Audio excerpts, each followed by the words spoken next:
there, morbid maniacs. It's time for another spooky video, part of VLOGTOBER.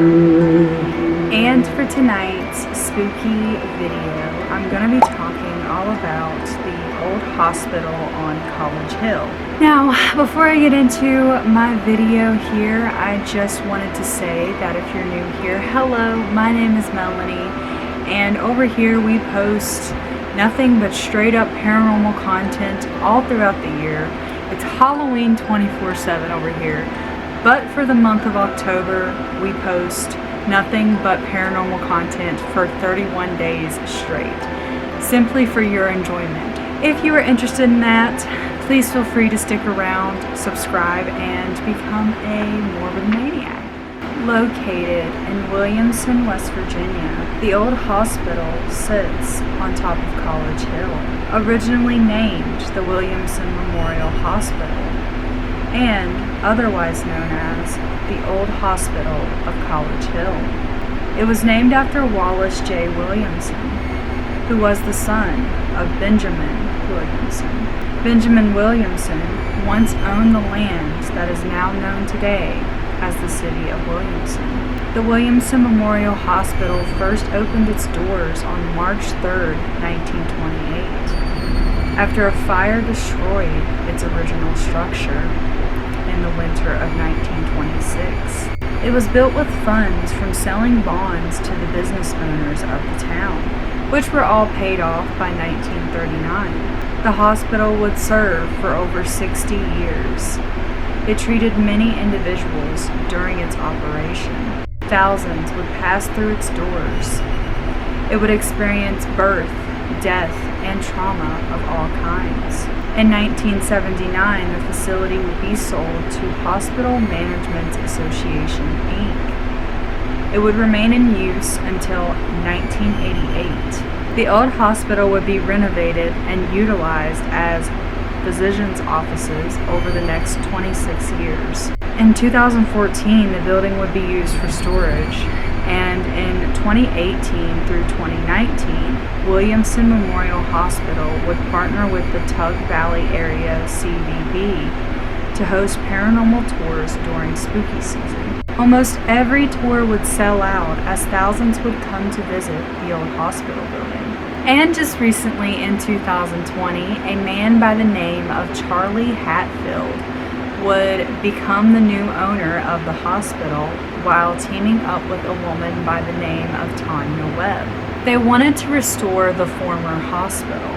Tanya was born inside of the hospital, and two of her grandparents, who she never met, passed away there. Tanya stated that she wanted to preserve the history and keep the building alive somehow. The old hospital is now open for ghost tours and also has an escape fun house during spooky season. Hospitals are said to be a place which holds a lot of life and death. It's no secret that most of them hold a lot of paranormal phenomena. The old hospital on College Hill is no exception. Noted to be very haunted, one of the most infamous ghosts who haunts the old hospital is that of the Gray Nurse. This nurse was believed to have passed away in the emergency room after a car crash on her way to work. Many since have spotted her apparition throughout the hospital and have even captured her in photographs. A construction worker who was working on the building actually claimed to have seen her on the 4th floor. He refused to go back to that floor during the renovation of the building. Another hot spot for the Gray Nurse is that of the basement. She has been seen going in between the two x-ray rooms at the end of the hall. And there's a story that says that while the building was still in operation, a woman came in to give birth. While she was in a patient room, a nurse would visit her and let her know that she would not be having the baby that night and that she could return home. As the woman was leaving, she was stopped by another nurse asking her where she was going, and the woman responded with, The nurse told me to leave. The nurse explained to her that she had been the only nurse on the floor that day. According to newspapers from 1962, Mose would be outside of a restaurant in a heated argument with his wife. Police would then be called to the scene. The argument would grow to be much worse and would eventually involve gunfire. Mose would shoot and unalive a policeman. During the shootout, Mose would also be shot in the arm and would be taken to the Williamson Memorial Hospital. 2 sheriff deputies were actually guarding him that day whenever he decided to run and rip through the screen, jumping from the 3rd-story window. Mose would be in critical condition after the incident and would eventually pass away. Many believe Mose's spirit is still lingering around the old hospital. Some have claimed to have seen Mose's spirit looking out the window in that same room at nighttime. Some odd occurrences have taken place during tours as well. One tour guide would become severely ill after entering the left X-ray room, and her flashlight, which had brand new batteries in it, began to flicker and die out. And during one of the final tours of the season in 2019, a local medium would visit and let the cast and crew know that a man was standing behind the X-ray control panel and did not want them in the room. During another incident, a crew member who assisted visitors riding between floors had the elevator stop on floors which were not in use during the tour. This would have been impossible because the way the elevator is wired. Someone would have to have been on those floors to press the button for it to stop there. The crew would lock the doors to the floors that weren't in use. One of the crew members would also state that the lights would flicker and that figures female in appearance could be seen through the doors as they passed unoccupied floors. This elevator is said to be one of the oldest in operation in West Virginia. That part right there really freaks me out because it reminds me of that scene in The Grudge where they're going in the elevator and like you can see the little boy as they're going up through the window in the elevator. It was so creepy.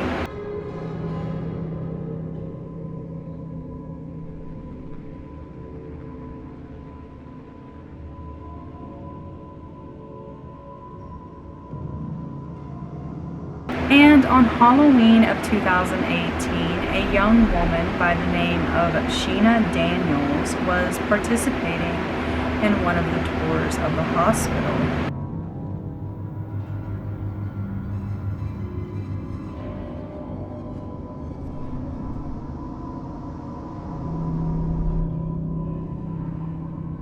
And on January 23rd, 1956, a Norfolk and Western passenger train would derail and crash in Cedar, West Virginia. This train, the Pocahontas, was being pulled by the famous J-Class number 611 steam engine. The engineer was killed, 9 passengers were hospitalized, and 14 others would receive treatment. These 23 individuals would receive treatment at the Williamson Memorial Hospital.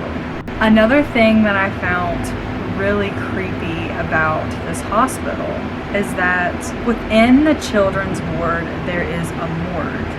Okay, and in this morgue they would produce x-rays, and they had what they would call an incinerator. Within this incinerator, body parts and sometimes unclaimed entire bodies would be disposed of there.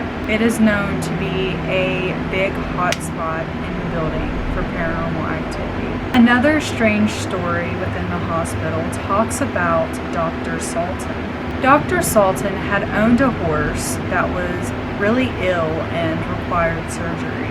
He was very close to this animal and would bring it to the hospital. He would walk the horse inside onto the elevator and transport it to one of the operating rooms on the upper floor. The horse would not make it, and staff claimed to hear the clacking sounds of its hooves on the 3rd floor. Those who were traveling by the old hospital will report seeing lights which flicker on and off, and figures which stare out of the windows.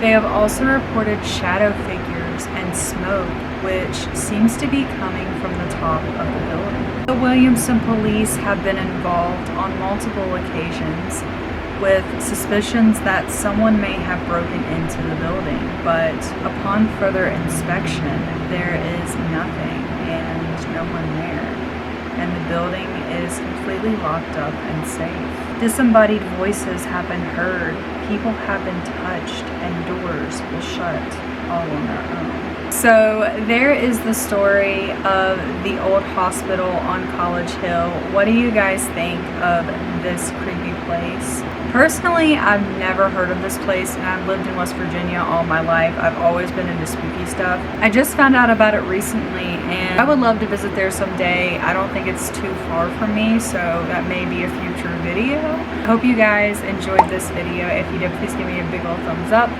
Subscribe to my channel if you have not already. Become a morbid maniac. Also, be sure to hit that bell notification. That way you get notified every single time I upload a new video. And I love you all so much, and I will see you in tomorrow's video.